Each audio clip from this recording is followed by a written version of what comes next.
I have various questions that you have asked over your slips that I can get to if there aren't enough questions or, whatnot. I didn't get whatever you wrote on the slips last week because I don't think Donald got them into us in time. So if you wrote questions about agents or prose or dialogue, I guess,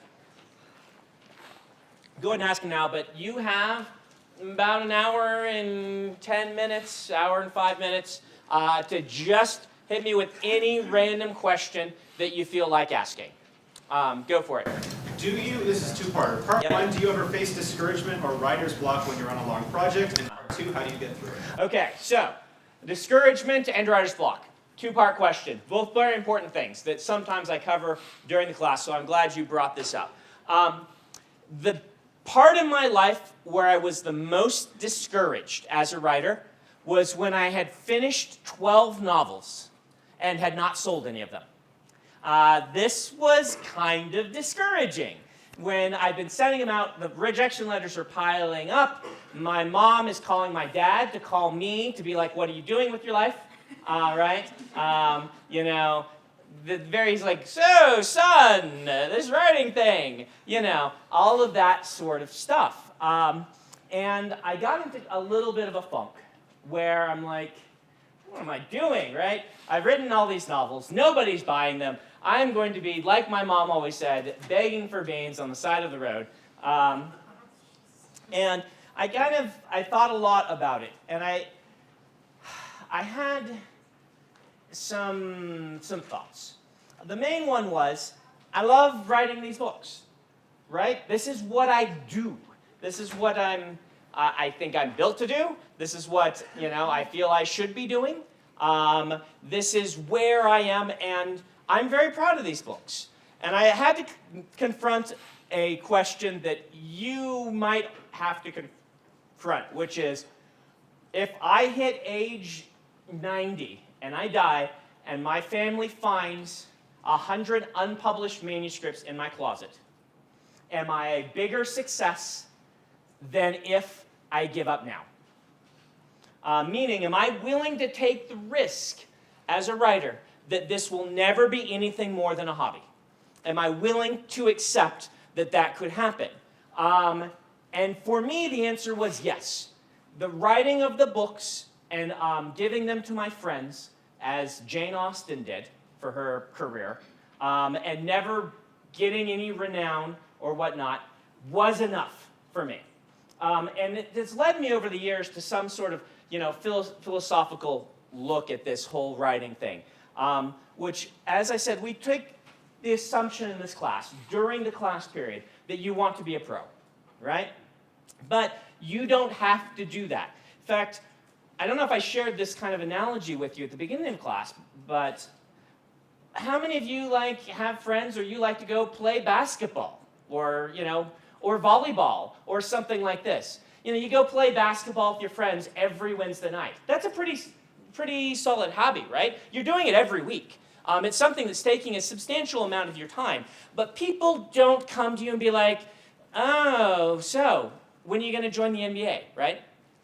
They can accept that you might go play basketball even twice a week or go golfing twice a week, that it's your hobby, that you love it. They will accept that that's good for you and that that's a legitimate use of your time. But if someone is writing a book, for some reason our society is like, so when is this thing that is worthless going to make money, right? When is that novel going to get published and when are you going to go pro? We have this kind of the arts, we feel like they have to prove their validity by being worth money before it's worth someone's time, which I think is a complete and utter falsehood. If you love writing the books, if you enjoy doing this, and for you, I have a good friend in my writing group. He's a math teacher. That's his true passion in life, but his hobby is writing books, and every summer when he's off for math, he writes one. Not a whole book, but he writes something. He loves it. He's never going to be a professional writer. He knows that. He doesn't care. He loves writing the stories. And you can be anywhere in between that, and I seriously intend this to be my career someday, and you just have to be willing to accept that it may never become that, right? Now, part of the point of this class is kind of to prove to you that it happens more often than people think it does. I have a student or two every year who get published with a major publisher, right? I have a student or two every year who go self-published and consistently put things out like Joe. So in this class, we've already had one person get a book deal, okay? So it's not like it's not going to, it's impossible. It's not like, people pretend 1 out of a million make it. No, out of a class like this of people who are serious, my class with Dave, there are, 4 of us who are pro out of 20 people. So those are pretty good odds compared to what people say, they might be someday. They pretend that it's 1 in a million. But still, if you're looking at a career, 25% odds, even if they're that good, which they might not be. But if 25% odds of you spend 10 years of this and you might be able, 1 in 4 chance to be pro, career-wise, that's a pretty big gamble. So you have to be willing to take that gamble, decide where you are on the scale of I love doing this. You should do it because you love it. And if the pro happens, then great. And if you really want to go pro, there are lots of things you can do we've talked about in this class to really improve your odds. So does that make sense? That's part 1 of your question is, if you're getting discouraged about your writing, you have to ask yourself why you're doing it. Okay? Now, writer's block is something separate. Because writer's block can be a symptom. It's kind of like having a headache. If you go to the doctor and say, I have a headache, they're like, great, that narrows our list of 1,000 different ailments to 990 possible causes. Right? What are you been doing? They'll go through all these other questions. Same thing with writer's block. So many things can cause writer's block. And different writers will have completely different methods of getting over writer's block. And this is where you have to learn your psychology and try different strategies and see what gets you past writer's block. For me, if I have writer's block, there are 2 main causes. And I've only been able to figure these out over years of practice, which is which. Number 1 is the one that you probably assume it is every time you get writer's block, which is something is fundamentally broken with the story, and I can't continue because I can't write this character as who they are without fixing their entire character arc, because each step I'm taking is taking me further away. Something is so broken that each step it's taking me away from my goals. So I have to stop and rebuild the story, and that's really hard and frustrating. That's 1 out of 100 writer's blocks, but it does happen. You assume that it's every one of them. It's not. For me, most writer's blocks are, I'm having trouble with this scene, I'm not feeling like writing today, I got a bad review, I said something stupid to my roommate and or significant other, and they're mad at me, and so it's hard to keep focused. It's one of those many things, and so you just feel cruddy about your writing that day. That's most of them. For me, the best way to get beyond that is to write the scene anyway. Write it poorly. This part of writer's block is the fear that you're writing something bad. The secret fear that you're a hack is part of what's the motivation for this writer's block. And really, it happens a lot in the early career of writers that their ability to see good writing has outstripped their ability to write it. So they get discouraged about what they're creating because you see on the page something, you're like, this is not what I imagined. When I took jazz band for the first time, I was a pretty good trumpeter at that point. I had taken lessons for like 8 years. Took jazz band, could not improv. I could hear an improv song, and the notes would not come out the front of the horn, and I was so frustrated. And my teacher's like, yes, you need to go really reinforce your scales. It's a new way of thinking. It will take you years to figure this out. You're like, I know stories. I've read lots of great stories. I know how to write. I've been trained in writing since I was in kindergarten. I know how to write. But storytelling through prose is a completely different way of writing that you're going to have to rebuild your thinking about and practice a lot, and you can recognize it's bad. So these sorts of things, you just need to write it poorly first. Even, if you're a professional writer and you're having a bad day, you just need to write it anyway. And I will tell you 9 out of 10 times that I do that, the chapter doesn't suck. I go back the next day, I'm like, I was just in a funk. But my skill that I've prepared myself with for years of practice still came through, and I can do a quick revision, and the chapter looks just like the one that I wrote the day before when I was totally on fire. 1 out of 10 times, it didn't, but the mere fact of writing it poorly, now that there's something there to fix, my brain's like, oh, I know what you did wrong. Oh, let's take this a completely different direction, that chapter, and we'll fix the chapter. So I often say that if you have a serious bout of writer's block, try just having ninjas attack, right? Just do something. Write that scene in some way. Have ninjas attack, or write it from a different viewpoint, put it in a different location, do something to shake it up and make yourself excited about it, have something go wrong in the chapter you weren't planning. Don't assume it's going to end up in the book. Just write it and let your subconscious work on it. That tends to work for a lot of people. Students that have had writer's block that come in, and I've told them to do these separate things, it almost always gets them out of it. Another one you can try is try a monologue by your characters explaining their motives, what they feel about the outline that you've given to them. Do some of those free writes with your character viewpoints. Try moving to writing longhand. It's another one that helps a lot of people. If you have writer's block, just for that chapter, write it in longhand. Helps you turn off your internal editor. Just write it out to yourself. It doesn't have to be good till I actually type it in the computer. Stuff like that. Okay? All right, other questions? Hopefully ones I will answer faster than that. You mentioned that we might talk about publishers and show and tell. Okay. So I can talk a little bit about publishers.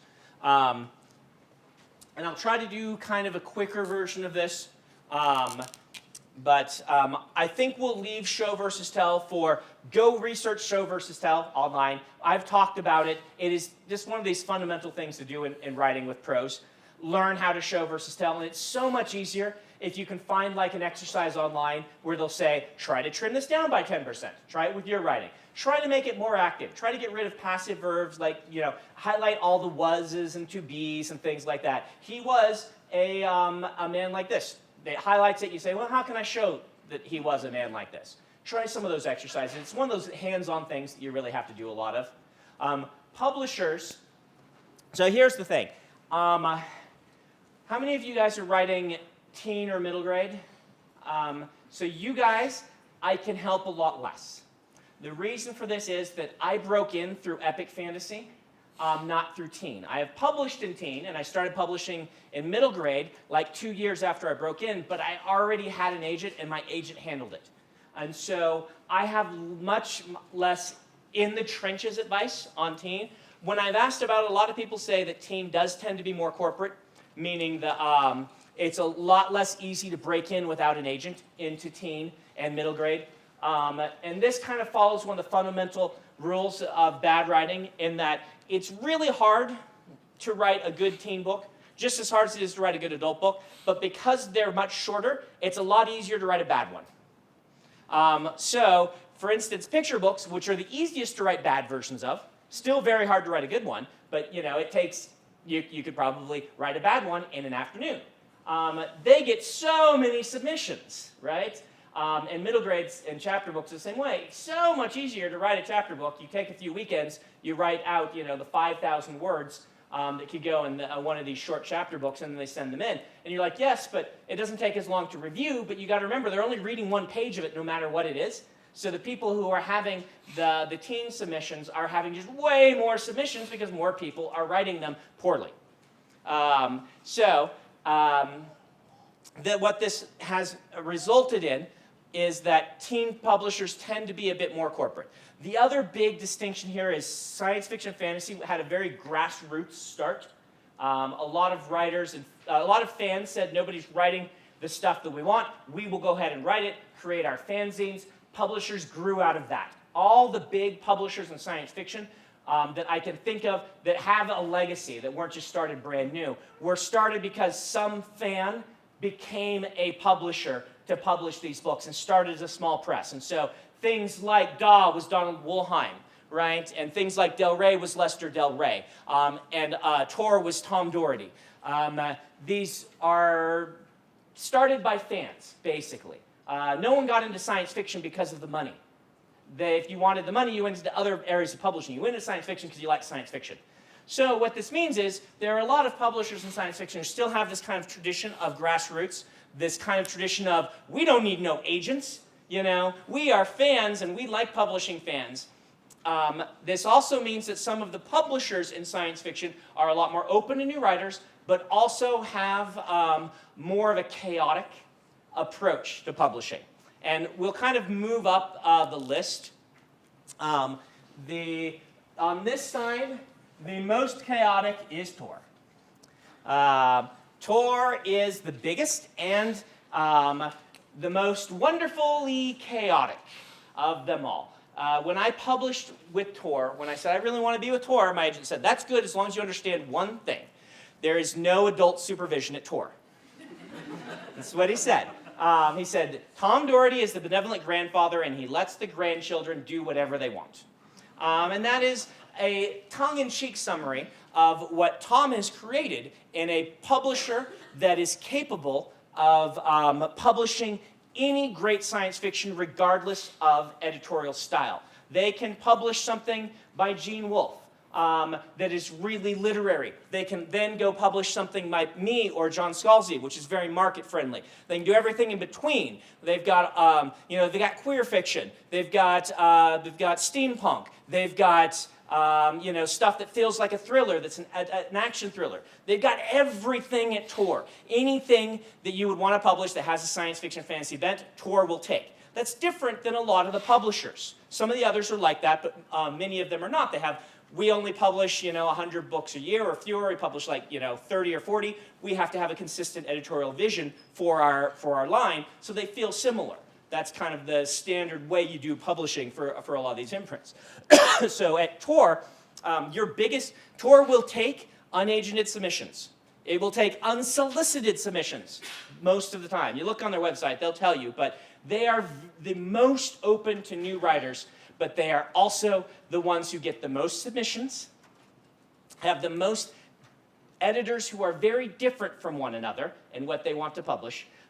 They have a wall of slush, and whether or not you get published by Tor can depend entirely on if you got your book in the hands of the editor who likes the type of story you're writing instead of the one who doesn't. So, if you want to publish with Tor, what I recommend is finding out the different names of the different editors, and it changes, so I don't even know them all myself. Find out who they are, what writers they have published recently, who they do, and particularly what new writers they have bought and published in the last few years. Learn their names, try to meet them at conventions, try to follow their blogs, just learn who they are. Not so you're stalking them. Your job is not, to go find them at the conventions and just flood them with questions from my students, but it's, go to their panels at the cons. Learn who they are. If you find them in the rooms or the hallways, say, hey, what have you had come out recently by a new writer that I can read so I can kind of get a feel for what's selling? They'll love telling you about that. Don't go ask them, what are you looking for? That's usually a bad question, because what they're looking for is something awesome. And every time they'll hum and haw at that question. But if you ask them what they recently bought, what they just had come out, tell me about your authors you're really excited about, particularly ones that you discovered, they will always be excited to tell you about that. And that goes for every publisher at every house, teen included. If you can find the editor and say, what have you bought recently? What have you had come out that you discovered? I want to go read it. Tell me about it. Do your research, in other words. This is how you start networking. You get a page in your files about the different publishers, and you start learning who they are. So that's Tor. Very similar to Tor's Bane. Bane has that same mindset, started by Jim Bane, with half of his funding came from Tom Doherty as a silent partner, because he couldn't be involved in it because of whatever you call it, conflict of interest, because he was running a different company. He's, by the way, Tor he sold in the 90s Tor to Macmillan. You hear about the Big Five or the Big Six? That's one of the Big Six, Big Five now, publishers. So, Bane is an independent publisher, is the largest independent publisher of science fiction and fantasy. It is not part of the Big Five conglomeration. It was started by Jim Bane, who wanted to have books that were fun. This is kind of Bane's editorial vision that I see is kind of fun. You kind of have to learn what Bane books are.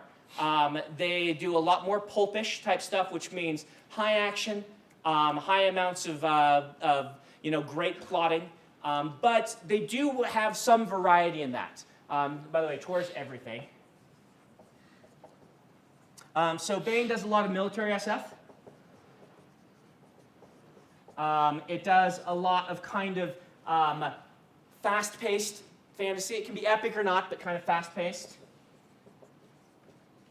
But it also has some people like Eric Flint who do a little slower-paced alternate history stuff. So Eric Flint is another big one. But again, you kind of have to learn. This is like they want to publish stuff that feels like updated classic science fiction. Okay? You're not going to go to Bain and find something like Down and Out in the Magic Kingdom by Cory Doctorow. Generally, that's not something that meets their editorial vision. Any editor at any publisher can find something they love and convince everyone else to get behind it and publish it. That can happen. But generally, Bain is going to be looking for this kind of stuff. Larry Correa is a big author of theirs. David Weber is a big author of theirs. That sort of stuff. Bain is smaller than all the other publishers I will write up on here. They have smaller advances. They go to hardback less quickly. You have to prove yourself. But they also are very approachable and, in my opinion, very well run. I like the editorial direction at Bain quite a bit. So if you happen to be writing this style of stuff or have something like it, Bain is a good place to be looking. Eric James Stone published with Bain.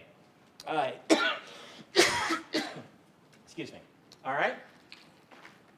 So moving along, we have the stuff under the Penguin, the Random Penguin. And the Random Penguin. The Random Penguin, it has the most because there are all these little publishers that they've gobbled up over time. And so Random Penguin has Bantam, Ace, Rock. I think it's a K. It's a C, I think. I don't know. Rock, yeah, it's a C. Bantam, Ace, Rock, Daw. I think that is everybody. Del Rey. Do they have Del Rey? Yeah, they have Del Rey. Yeah, okay. So, Random Penguin. They got so much stuff going on over there. These are still mostly have separate editorial groups running them, okay? So, the thing about it is, it's a little bit harder, like if Ace rejects something, it's a little bit harder to sell it to the others because they are under the same umbrella and things like this. So, Ace and Rock are generally going to be your most approachable. They have the same editorial team generally, as I understand. They are kind of half Bain, half Tor. They will publish generally anything if they like it, but they have a slightly larger skew toward, how should I say, like market-friendly fiction. Things like they do a lot of Jim Butcher style. I don't know if Jim's actually with them, but that style of urban fantasy and things like that. They do a lot of military science fiction. The Jack Campbell books are with them and are doing very well. But they will take basically anything that's awesome, and they have the authority to publish it and do it in hardback. My agent loves working with Ace and Rock. He speaks very highly of his experiences there. I've never published with them, but they're one of his favorites to sell things to. Okay? Daw has a different thing. Daw has this weird relationship where it's kind of half owned by Penguin and half not. And so Daw is this publisher. They do very few books. They like to put a lot behind them, and they generally prefer epic fantasy or epic science fiction with strong female protagonists. That's what I would say is kind of their general. You can go talk to them and see. I bet they'd be willing to they'd say to you, we just want any great fantasy. But they're more a fantasy publisher. Their big authors include Tad Williams and Melanie Ron.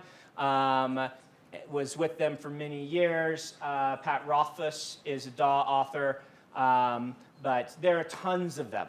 But they treat them really well. They publish very few books. When I was trying to break in, I targeted Tor, Ace, and Daw. Those are the only three that I sent to. Those were the publishers that I was most interested in being at, writing the style of fiction that I write. Okay? Del Rey, Bantam are a lot more corporate these days. They're kind of more, this is what we publish the big stuff. George R. R. Martin is with them. Anne McCaffrey is with them for many years. These are like their bestseller lines. They do still buy some new stuff. For instance, the Demon books by Peter Brett. Those are Del Rey books. So they still are interested in new authors and things like that. But every time I tried to pitch to them, and my students have kind of backed this up over the years, they're like, we'd really prefer you have an agent. But you can still find them at the con sometimes and talk to them. They're just a little bit less grassroots these days than they were. All right.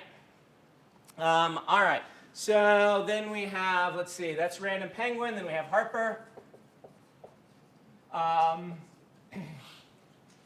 Harper, they tend to do a lot of urban fantasy. Also, in fact, a ton of urban fantasy is in the Harper lines. I think they still call it Voyager. Someone can Google that for me. Harper Voyager is one of the big ones. I have met their editors. I really like them. Nice people, seem like they know their stuff. They go to the cons. When I was trying to break in, Harper was having a bunch of trouble trying to figure out what to do with their science fiction line. That was, like, 15 years ago. So that's all in the past. Every once in a while, one of these will have some issues. They had like Harper Prison. I just couldn't figure them out when I was trying to break in. These days, they look like they're doing pretty good. Again, urban fantasy seems to be their thing, but when I asked their editor, so you do a lot of urban fantasy, is that all you're looking for? She's like, no, this is the problem. I'll take anything that's great. Any of them will take anything that's great. But Harper seems like it's actively wanting to expand its line. So I'll be watching for them. Let's see. Warner is Saga, am I right? Someone want to Google that for me so we can have it on the record on the camera, right? Saga, I believe, is Warner. Or is it? Yeah. Simon Schuster. Is it S&S? It's Simon Schuster. Yeah, you're right. Okay. Simon Schuster. We'll go to Simon Schuster. This is new, as in last 3 years or so. Saga is. They are still aggressively buying things. I know they've picked up some epic fantasies. They seem like they're aggressively hunting epic fantasy. You would have to do your research because I haven't been in it long enough, or they haven't been around while I've been hunting them, and I haven't met them as much. And so what they're really looking for is harder for me to pick out. But anytime a new press is doing things, that's a good sign, right? Someone is launching a new line. That's something you can sell to. So if you can find the editors for Saga, a good place to be potentially, but I can't vouch for them. You'd really want to approach their writers. Say, how's it been publishing with Saga? What's it looking like, all right? Last one is Orbit, which is the Hachette. I think Warner is actually under the Random Penguin umbrella these days. I don't know. You can look that up. Orbit is Hachette, one of the last of the big five. Orbit is the biggest publisher of science fiction and fantasy outside the U.S. And they've had a bit of a harder time launching here over the years. So about 6 or 7 years ago, they just kind of came in force and launched a new line and bought up a bunch of authors and really made a big splash. It was a great time to be selling fantasy right then to them because they had tons of money. They're still a great publisher, but that's like they've passed their initial investment phase and now they are kind of standardizing into a more standard science fiction fantasy publisher. Hachette is very corporate. I've worked with them. They're great. They're my UK publishers. I love how organized they are and how easy it is to get a hold of people, but they also have less inclination to take someone uneducated. If you can meet them, it's a great place to be. They publish Brian McClellan and they publish Daniel Abraham, yeah. They publish, so for a while what they were looking for was edgier fantasy, slightly edgier, grimdark sort of stuff. They really wanted to kind of make a strong editorial sort of thing. Now they'll probably take anything, but that's still kind of where they are. Is they were doing the things that were just more kind of if you mix market friendly with grimdark, that's what they were hunting for the long. At least that's what they were buying for the longest time, because they also bought Brent Weeks with his Assassin trilogy and things like that. So that's Orbit for you. But again, in the UK, they're Tor, meaning they have the two main imprints and publish everything. So they are different publishers, but over here they're probably pushing toward the same editorial direction. So they do the Expanse, right, Isaac? Yeah. So the Expanse is epic space opera, very fast paced also. So there you go. There's your quick thing on publishers. So you referred to cons. Like what Yes. kind of cons would we do? Good question. Okay, so there's general types of conventions. Let's talk about the three types that you'll run into. The first is a Comic Con. Comic Cons are fun, but generally the worst place to find editors, okay? Because there's so many people at a Comic Con, and because they're focused on exhibiting to fans, in large-scale groups, the editors generally stay away, or if they're there, they're not on any paneling because the celebrities are on the paneling. So, hard to find. You can sometimes go to a booth at a Comic Con if they have one. Most of the time they don't. The publishers do not, but once in a while they will. And you can say, hey, are any of your editors here? It's worth a shot. The answer is probably no, and or if they were, we wouldn't tell you. But, so go to Comic Cons if you like them for fun, but not the best place. That leaves two types of cons, and I separate them by calling them cons and conferences. A conference is something like Writers for Young Readers. A conference has a high ticket price to get in, and it is treated like a workshop and or pitch session. If you go to Writers for Young Readers or the LDS Storymakers, which I think they're just calling Storymakers these days, they will generally bring in an agent and an editor or something like that. Part of your fee to get in is the fact that they are doing this, and then you can sign up for pitch sessions. It's all very formal, and you have your opportunities to talk to these people and things like that and watch programs by them.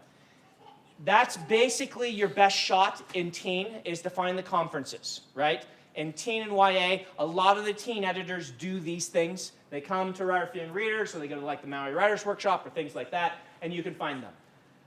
Cons are like what I'm doing tomorrow, which is where these grassroots science fiction things all started, which are, fans get together for, it's like the Universe and Everything, Conduit in Salt Lake. These are fan-run, not-for-profit nerd extravaganzas. They are much smaller. They'll have like 500 people at them. And if the editors are there, they are generally going for the fun of it. So these are the best places often to meet the editors, but they don't usually travel. The editors don't. It's not like they're coming to Life Universe and Everything. Like my agent came one time because I'm out here, so you can find them randomly. But more often, you have to go to the bigger two, which are Worldcon or World Fantasy Convention. And editors, generally, there'll be a percentage of editors there. At Worldcon, there's often 2 or 3 people from Tor. The whole Bane crew is usually there. There'll be some people from Ace. There might be someone from DAW or Del Rey. The Orbit people have been coming to those as well. I don't know the Saga people. I met the Voyager, or the Harper people at Kevin G. Anderson's Superstars writing, and that's a conference rather than a con. But, if you go to Worldcon or World Fantasy, you can sometimes find them just at parties. You have to be very outgoing to do that. But one of the cool things they do is at most Worldcons, they have a What's New from Tor, where each of the editors that are there get up and pitch to the crowd the new books that they bought. Plus, you can also usually find a panel or two with agents and editors on them talking about being agents and editors. And those are gold. When I found those at conventions, like I could fill my little black book of editor names with like, okay, this person said this at this thing, this person said this, oh, this is this person's editor. Like, I got so much information from those things, but they're still, you have to travel, like they're expensive. There are ways to do this without traveling. So again, kind of watching which books they publish, looking in the forewords of books to see which editors are editing which books, because usually the author will acknowledge them. Looking online at the agent and editor blogs. The agents stealth it a lot more at these things, at the cons. At the conferences, they're more upfront because you're doing pitch sessions with them. Are most of the attendees of these things all aspiring authors? So at Worldcon, I would say that it is, you got a mix. At Worldcon, you'll have a bunch of the pros. A lot of the pros go to Worldcon to just hang out with their friends, right? You will have a bunch of what we call semi-pros or aspiring pros, kind of on the gambit of there. And so that's like a third. And then there's also like this third group that is the people actually running the con who are just fandom. They love being fandom, and they're like people like my editor, Moshe, before he became an editor. They just love science fiction and fantasy. A lot of these people were fans of all of this before the internet existed, and so they threw the cons in order to get together with their friends who had similar interests. They're like giant Facebook pages from the 50s, and they're still going right now. And so there are a lot of aspiring pros. Don't make yourself annoying if you go and you talk to an editor there. Like, what you want to do is, I would suggest if this is the route you want to take, which is not the only route, I would get together a couple friends, go together, share a hotel room, find out the panels the editors are on, go watch them, get familiar with who they are, ask them after the panel if they have a few minutes to sit down and chat, ask them maybe what they're working on and stuff like that, or find your own things to talk to them about. But you know, in the past, I've mentioned how useful these things were in my career. So the editors, well, I'll go to Worldcon, like, 80 more of your students found me. I'm like, yeah, that's what they're doing. They're doing their job. That's what they're supposed to be doing. They're like, all right, yes, Sanderson, all your students. So, but it has worked before. This is how Brian McClellan got published, was by going and doing these things, and he found the people at Orbit and just was really good at doing what I just talked about. So. Not the only way by far.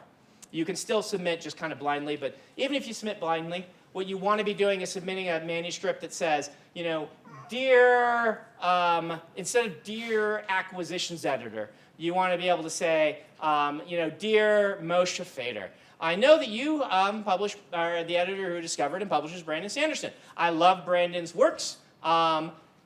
I have, read your blog posts about these things. He doesn't blog, he does. I was on Facebook, though. I followed you on Facebook for a while. I really like how you talk about writing. I think we'd be a good match. Here's my manuscript submitted as towards manuscript submission guidelines go. That's what you want to be doing, even if you can't go to the cons, instead of just, dear acquisitions editor, please find my manuscript enclosed. By the way, Moshe's really slow. So I'll warn you about my editor. I love Moshe to death, but since I've been published with him for 15 years, I can count the number of authors he's picked up on one hand. And he still just only does this part-time. So Moshe's not a good bet. Most people at Tor are acquiring way more than Moshe is. But I love Moshe. Yeah.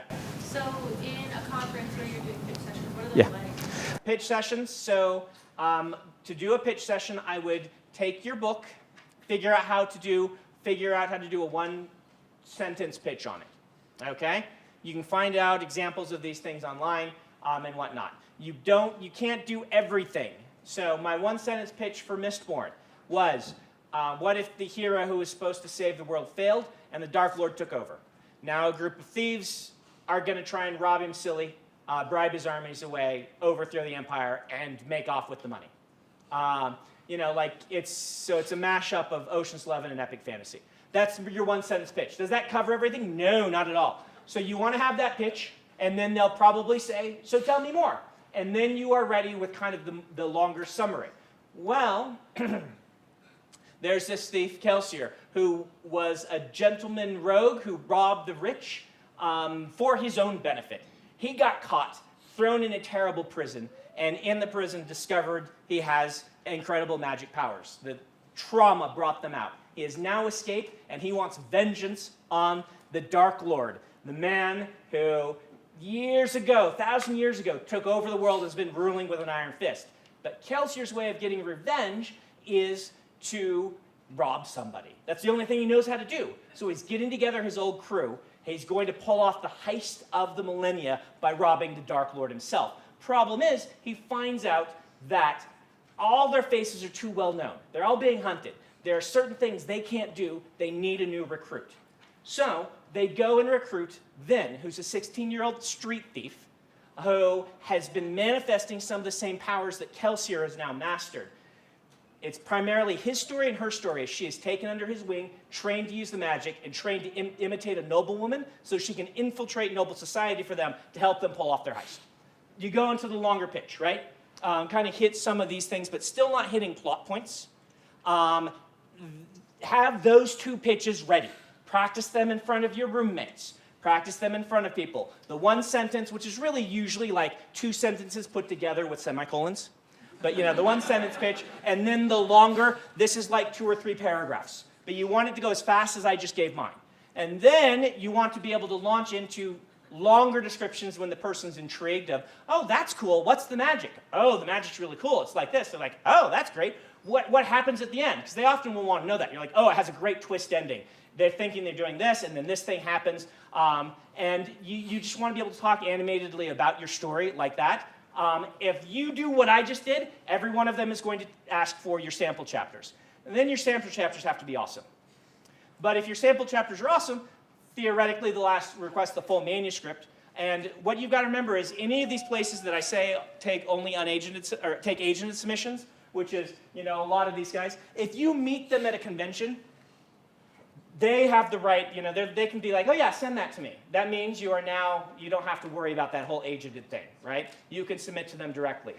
I would still, if they then call you and say, I'm really interested in this, I think we want to make an offer, who's your agent? That's when you say, let me get back to you tomorrow. And then you get an agent. And there are very few agents in the business who won't take you if you have someone on this board who has made an offer. I should mention there are publishers who are not on this board that are still totally legit. These are kind of the presses right below Bain in size. Tachyon, who did The Emperor's Soul for me, is a very good one that I recommend. Pyre has had some troubles back and forth, but Pyre's another one to look at. Those guys you can research, and those are worth being at. The problem is if you go to the rung underneath them, then you might as well just be self-publishing, generally, is my experience. Right here. How do you get an agent overnight? How do you get an agent overnight? Well, theoretically, if you've been doing what I'm saying, you've been submitting to different agents. You at least have a little book of some of the agents who represent the fiction that is like yours that you like. And if you send them emails and say, dear Sharon November, I just got an offer from Ace for my epic fantasy book. They want 3 of them. Would you be interested in taking a look at it to represent me? That's free money, right? Now, not every agent will take that. They'll want to see the manuscript, because if the agent completely hates the manuscript, then they'll probably still pass or something like that.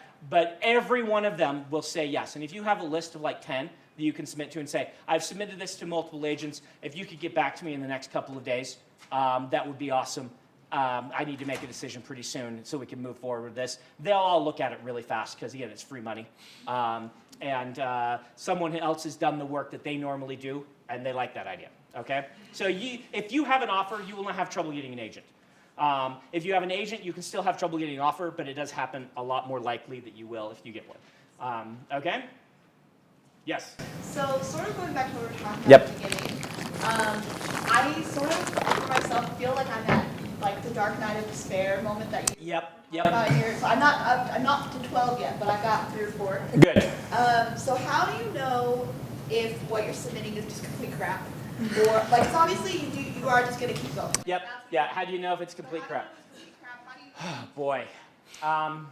So there's a little piece inside of every artist that is whispering at all times, they're going to eventually figure out that your doll just crap, right? That you are not as good as all that. And so it never goes away. Understand that that's just part of being an artist. No matter how confident you are, there's a part of you that's like, yeah, but they're going to discover that I'm a hack. So understand that's there, and you just have to deal with that. How do you know my confidence was boosted a great deal by having a ring of friends who were reading my fiction and giving me feedback on it. What I always did is I finished a book, I printed off a copy, I wrote on the cover page, here's the type of feedback I'm looking for. If you could write this in the margins while you read, and pick a pen color and write your name on this cover page in that pen color. Then I would give it to someone else, and I would have 12 people read it and respond to each other's comments and give me all that that feedback. I would see what I'm doing good, doing well. And I would say, okay, this is working, this is not working, people are really confused here. I am creating the piece of fiction that I want to create. I don't know if it's professional caliber, but that's okay. I mean, at the point where you are probably creating stuff that is worth reading. It may not be professional caliber, but you don't write 4 books. Like, the worst writers I've known, and I've known some pretty bad ones, buy about 3 or 4 books. They're good enough, right? They're good enough that you can enjoy reading the book. They may not be good enough to go to the big leagues, but they're good enough, and you might be ready to go to the big leagues. So you just have to keep going with this, and you have to submit it to your friends, know that you love it. You're never going to know for sure until somebody buys it, because you're never going to be able to say, well, it's just it's my friends. You're always going to be able to say that, of course, they're going to like it. Submitting to things like Writers of the Future, if you have some shorts, is a good way to kind of get some validation. But once you start picking up, one of the big things that will happen as you are transitioning from aspiring to what we call semi-pro, someone who's really close to getting published, is you will start getting more personalized rejections. This is a really good thing. Like when you get a rejection that is not just, dear fill in the blank, and they've obviously filled in the blank in their mail merge or whatever. Unfortunately, this story just isn't for us. Thank you for bringing it to our attention. Best of luck with publishing. When instead you get, we're not publishing a ton of epic fantasy right now. Our line is pretty full. We really liked your magic system. Your characters didn't grab us. It just didn't feel like you get even if it's just 1 page, something like that, where you're like, oh, they actually read this. That means you have hit semi-pro, right? You are there at semi-pro if you start getting any of those. They're taking the time. What that means is the editor's saying, this person I would like to submit to me again, and maybe I can see if their next book is good. I'll give them some personal attention. And or, every editor in the business who goes into this wants to be Hugo. What was his? Hugo Gernsback, who was like the early science fiction editor who nurtured a bunch of writers. Campbell was like this too. Not Joseph Campbell, the other Campbell, the award named after Campbell. And they would nurture writers and be like, hey, you're doing a good job, but you're really crap at endings. Got to fix your endings. Try this. Every editor, that's why they become editors. They want to help people become better writers. And so if they take the time, that means they think you have potential. One of the early ones I got was someone scrawled. They gave me the form one, but they wrote across it, show, don't tell, in handwriting. That was the first personal one that I got. And I'm like, oh, that's way steps below true personalized, but at least they took the moment to say, hey, here's what you're specifically doing wrong. Start trying, hopefully you'll start getting those. Hopefully you've already gotten some. If you haven't, hopefully you'll start getting them. So when you've got people reading or proofreading your book, your manuscript, you've got 12, 15 friends, family, whatever.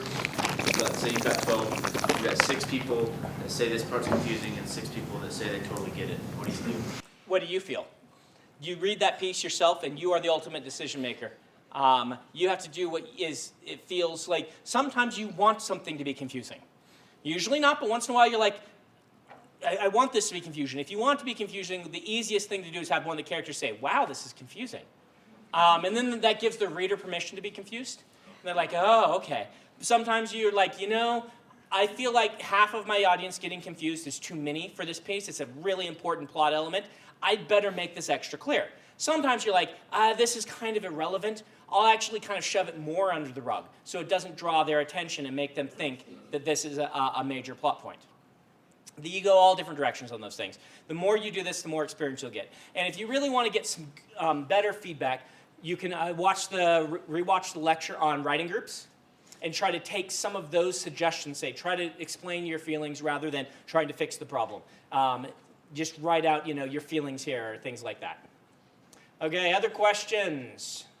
Yeah. How much time do you spend reading other books versus writing your own? How much time? Not as much as I would like to, but I think it's pretty important. I try to spend an hour a day. I don't always get it. Right here. So, are the LTUE publishers too small? LTUE publishers. Oh, I should mention the local publishers. The smaller publishers. I would rank them around the Bain level or just under, so they're legit. Particularly Shadow Mountain. Shadow Mountain is, I would say, equivalent to Bain in size. They could even be a little bit bigger than Bain, So yeah, Shadow Mountain's totally legit. All the people who are not Shadow Mountain, they are trying hard. I would look very closely at the contracts and what they're able to do for you that you couldn't do yourself.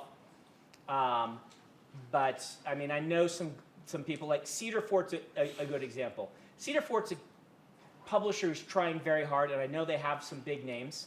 I, am not equipped to talk about what Cedar Fort is able to do for you. I go talk to their authors. I know some people have had good experiences there, but they're kind of like that level below Bain, where it's legit. At the same time, you kind of have to ask yourself, how legit, what can they do for me? Talk to their authors. I'm not saying they're not, I'm not saying they are. I will say that Shadow Mountain is. And for those watching online, there'll probably be some local presses like yourself that'll kind of be on this line as well. And you just have to make that call. One of the things, there's also a distinction sometimes between what we call a small press and a regional press. Shadow Mountain is a regional press in that it mostly distributes in LDS bookstores, even the non-LDS books that they do. They get nationwide by having a partnership with Harper, I think it is. Simon, it's Simon, yeah. They have a partnership with one of the other things, and then the Simon & Schuster, or whoever it is, does their national distribution, and they do their local distribution, is kind of the way that it goes. So they're what we call a regional press. Mm-hmm. So through their partnership, if you get a deal with them, are your books still going out to national books? Yes, if you get a deal with Shadow Mountain, I believe every book of theirs is available in Barnes & Nobles on the bookshelves. But Bain has the same thing, Empire has the same thing. They'll get them in there generally too. And so, they're not one of the big five, but they can get your books in there. They do it primarily by having a good partnership with a big five. But yeah. No, Shadow Mountain's totally legit. They launched Brandon Mull. They launched James Dashner. Well, Cedar Fort launched James Dashner. They had his first books. Then he moved to Shadow Mountain after that. But they also, J. Scott Savage, Lisa Mangum. They've done a lot of great writers. And again, they mostly distribute locally, but they do get them in the Barnes & Nobles. So you have the chance to go big with that. If you were a college student again, what Yep. is one class you take or one area of study you pursue in order to become a better? Okay, so what I would do is I would pick something I'm very passionate about that I think aligns with for me, it would be things like Asian history, right? Having served my mission in Korea and things like that, I take more Asian history classes and things like that, like more history, little less English, probably. That's what I would do. Pick something you're passionate about, though, and then let that inform what your characters are passionate about. Do the John Grisham thing. He was a lawyer. He loved lawyer stuff. He wrote lawyer thrillers. You could take pretty much anything that you're passionate about, study it, and make some characters passionate about it in a book, and it'll be a great book. A better book than if it hadn't had that element in it. Speaking, though, of what I would do if I were in your shoes. Because we talked a lot about today and last week about publishing with traditional New York publishing. Let's take a step to the side and reiterate self-publishing as a viable option. So what tends to work in self-publishing, and this is changing, but you do see shorter books, faster-paced books, released in series quickly, being the things that really take off self-published. The other things that take off self-published are things that are not being produced by the big five, that there's a hole in the market for, that someone's able to jump on. The biggest author in the world, arguably right now, I may have mentioned this, I can't remember, is Bella Forrest. Somebody that you're like, who? Well, Bella Forrest publishes a book or two every month of vampire romance novels on Kindle. And these books are often number one or number two in the category. I think she's like the number two or number one author on Amazon. Basically, everybody wanted more Twilight, but they wanted kind of faster paced, shorter, that they could read one every month. They basically wanted Hardy Boys Twilight, right? And no one was doing that. And so this person jumped on it. And we're not even sure if it's one person or many, but whoever it is, or whoever they are kind of just really hit a hole in the market and are knocking it out of the park sales-wise. That does not mean you need to write that. What I'm saying is if what you happen to write is something that works kind of in the 50 to 70,000 word range, episodic, fast-paced, that's a natural fit for self-publishing. A lot of urban fantasy does very well self-publishing. Even some of the fantasy, some of the ones that really took off are a little bit more Bob Salvatore, Drizzt, that sort of stuff. That style of fast-paced, action-oriented fantasy has taken off a little bit better than big epic fantasies. That's not to say that big epic fantasies can't. And there are some people who are writing them. I would say the big one is, what's his name? He's a really cool guy. I've only met him once, but he's really nice. The Rira Chronicles. He's always on Reddit. But what's that? Hugh Howey? No, Hugh Howey is science fiction, but Hugh Howey is like the king of self-published science fiction and fantasy, unless you count Bella Forest. But Hugh Howey, and what Hugh Howey did was he did, it's the Rira Revelations, Isaac, his name is series. He did novella length sections that worked very well on their own, released them each for like $1 or $2, and then released the collection at the end. Michael J. Sullivan. He's doing epic fantasy and really doing a good job of it, self-published. So it's totally viable. But yeah, Hugh Howey's another one to watch. He kicked off this whole serialized larger book that you pay a couple bucks for each installment, and then there's 6 installments and then a final book. And I mean, Hugh Howey, I have no idea how many copies he sold, but it's got to be in the millions. If I were you right now, and I would base what I did on a couple of factors. First, how fast do I write? Am I writing a couple of books a year? Because I was, but you don't have to be me. If you're writing one book every 3 or 4 years, self-publishing is probably a bad match for you. Okay? Traditional publishing is going to be a better haven for you. If you are writing fast, I would say, what is your interests? Are they varied? Can you do these fast-paced books? What type of thing you're writing? Middle grade, not really taking off on ebooks. The kids are not capable of buying them for themselves. That's the big distinction between middle grade and YA. Middle grade, they don't buy the books themselves. Someone gives them to them. YA buy the books themselves. So YA, yes, Bella Forest is YA. The #1 author on Amazon are YA books. You can totally take off in YA but middle grade, not so much, because the kid in 3rd grade or 4th grade is not going to have access to a credit card. At least they shouldn't. So the parents have to buy the books for them. The parents still kind of want to go to bookstores or things like that. That will probably shift. So looking at me writing 2 books a year, I would try to write one fast-paced, sort of a little more pulpish, and I don't use that derogatorily term. Pulp means fast plot, kind of thriller pacing, and a very discernible genre, right? Like it's your mysteries, your thrillers, your like the Wax and Wayne books are pulp books. I would write one of those and self-publish it, and then I would write an epic fantasy and send it to New York. Then I'd write another one of the short ones and publish it. And then work on another epic fantasy to send to New York. And whichever started taking off, I would do that. And if the book goes to New York to all these places and comes back rejected, I would self-publish it and put it in the line of self-publishing. And I would be trying both methods.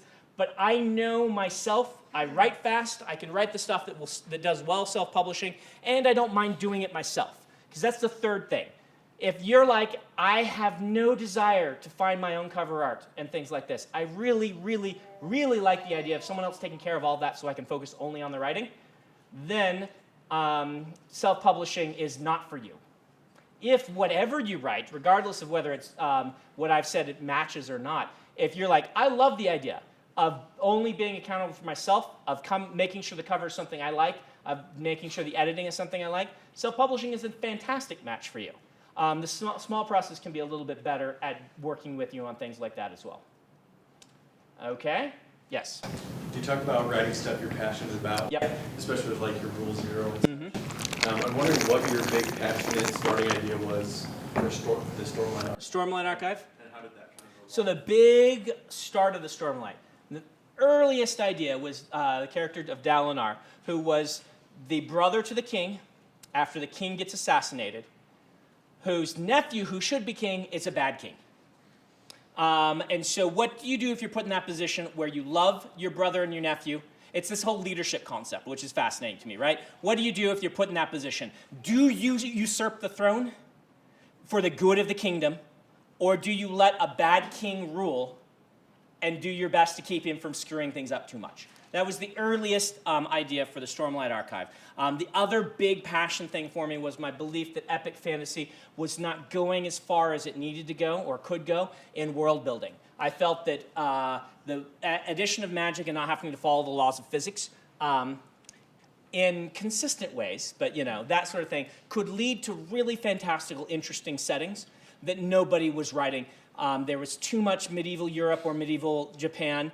And I don't mind those books. I enjoy the kind of faux medieval whatever. But nobody was doing bizarre world with different ecologies and things like that. And I'm like, someone should be doing this. I should mention that after I made my decision, like I had that epiphany of I'm going to do this, I sat down and said, I'm going to write the biggest, baddest book ever, right? They're rejecting me. They say my books are too long. I'm going to write one longer. Right? I'm going to write the book that I want to write that no one's ever going to want to publish, and that was The Way of Kings. That was book number 13. That was the book where I'm like, no one wants this. I will make this book that is only for me and is like the most ambitious thing. And then after I finished it, I got the call, the Elantris sold. Funny story, I then sent Way of Kings, because my edit, Moshe, he's like, I love Elantris. What are you working on now? I'm like, well, it's a 400,000 word epic fantasy. He's like, whoa. You're ambitious. And he repeated that phrase, and has many times through my career. He's like, well, I'll look at it, and I sent it to him, and he called back terrified. He's like, can we cut this? I'm like, well, it doesn't really feel like it has a good cutting point. He's like, yeah, I'm having trouble wrapping my mind around this and things. He was really scared because the thing you got to understand why he was so scared is that the larger the book gets, the less the publisher makes off of it. Because like a book that, let's say it's 400,000 words, they might charge $2 more than the book that's 200,000 words, but the printing cost is double, the editorial cost is double, everything is double, but people don't pay proratedly in their mind for entertainment. A movie that's 3 hours long costs us in our heads the same as one that's 90 minutes long. That's just how we do it. And same thing with books. You can inch it up a little bit more, but not much. And so it's a huge, huge thing for a publisher to try to publish a super big book by a new author. So, but I told him I didn't want to do Way of Kings yet, and he was so relieved. So I'm like, I'm working on Mistborn actually right now. Way of Kings has some problems I want to fix before we publish it. So he was very happy to hear I was doing because then I pitched Mistborn to him, like the pitch that I just gave you guys. He's like, whoa! They were really excited about that. All right, last question. So lots of What's that? Oh, who you already had one. So who did I? No?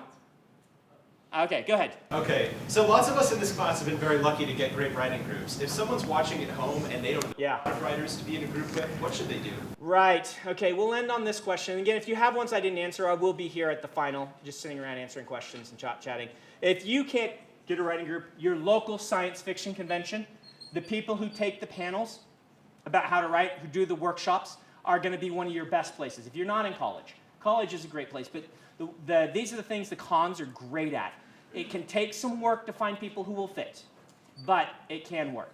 And I should mention to all of you, if you have a writing group that needs extra members, because some of the people were auditing and dropped out or just not interested, or if you are somebody who really wants to be in a writing group, but it didn't work out or things like that, why don't you guys, can they email you, Isaac, and we can kind of keep a list so that we can kind of connect people together who might be interested in keeping writing groups going following the class.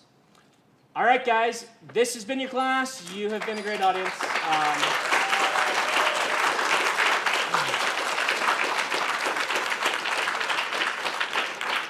You are now done. Go forth and write and create great fiction, and remember me in your acknowledgments pages. CameraPanda.com allows you to find cameras and lenses like no other site. Find the Nikon Coolpix cameras with the highest base ISO, or Canon cameras with full-frame sensors.